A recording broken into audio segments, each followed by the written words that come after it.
Okay, so today is the second instalment, and now we're going to start taking the car apart. But before we get down to that, just want to let you know that I want to try and put myself in a similar situation to the majority of the guys like yourself who have probably got no equipment at home and probably a little bit of knowledge on what to do. So I am a panel beater by trade, but at home I've got nothing, and I haven't actually raised a MIG welding torch to a car for best part of 30 years. So today I'm going to start stripping out the car.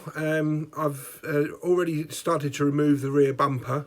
The only words I can suggest as guidance for you on this is take your time, make plenty of notes, and if in doubt, take a couple of photographs of what you've taken apart and how it was before you, how you actually started. Now that's good practice.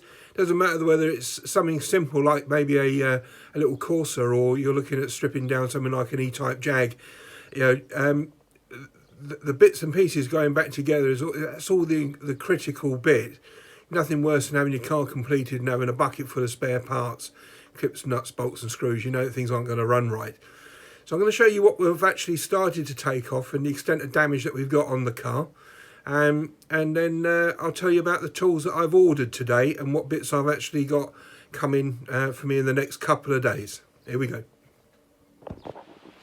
Okay, so we know what we're going to be doing, and we know that it's going to involve some form of welding. So this morning I went to Machine Mart and I ordered one of their cheapest MIGs, £150 worth of gasless MIG welder. I took the liberty of ordering some extra fluxed wire for it, welding wire, and a spare packet of tips, because I know I'm going to go through those, and that should be with me in about 3 or 4 days. Now, you know, I'm going to ask the question, why did I go for gasless? Well, it's a personal choice thing. There's no right or wrong here. There's obviously there's benefits in both, but for me, the amount of work that I think we're going to be doing on this car welding wise, I don't think I'm going to need a professional setup. So the smaller MIG is going to be fantastic for me. I've had an experience of using gas before, and the thing that sticks in my mind is 8 o'clock on a Sunday evening, running out of gas and not being able to continue on with my project when I'm literally can see the end of it. That's really upsetting thing. So I've ordered gasless with fluxed wire, and I've got myself some extra wire just in case. So it should be ready for all eventualities. Now when it arrives, I'll go through it with you, tell you all about it, and we'll perhaps even try doing some test welding just to see how it actually performs. All right. So what next? Well, I'm going to be taking the bumper off and cleaning up the top part of the panel, and then clearing back the bottom part, and I'll perhaps slip a video in showing you some of the techniques I've been using on that. All right. Speak soon. Bye bye.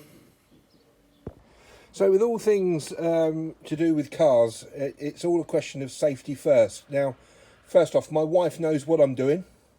I've used a jack to actually lift the vehicle, and I've placed the jack on something so it's not going to move. And we've got an axle stand actually underneath the axle, and the vehicle weight is on the axle stand. Now this thing is rock solid. The wheel is actually slid underneath the vehicle. If this vehicle is hit by another car, it is not going to end up on the person lying underneath it. That's very important.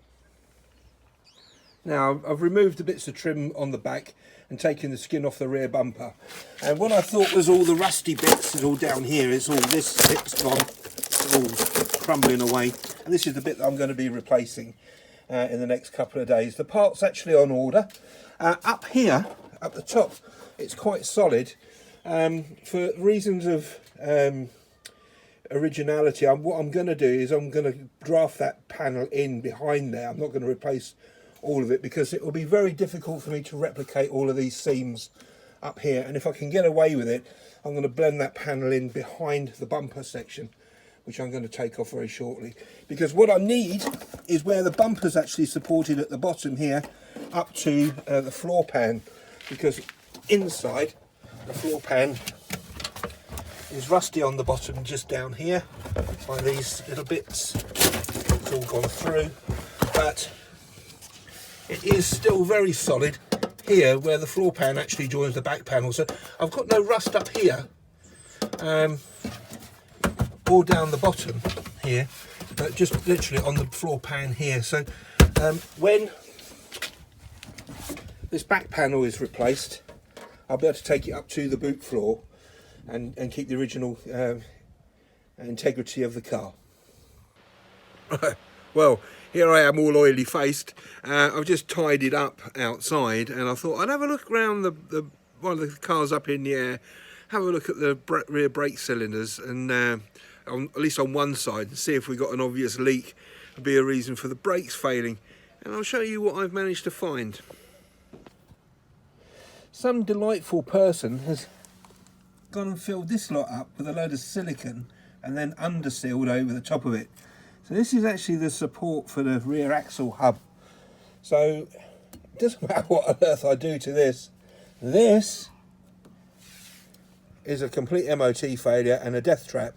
So before we go any further with any of the brakes and bits and pieces, I'm going to need to source a donor car and get a new rear axle.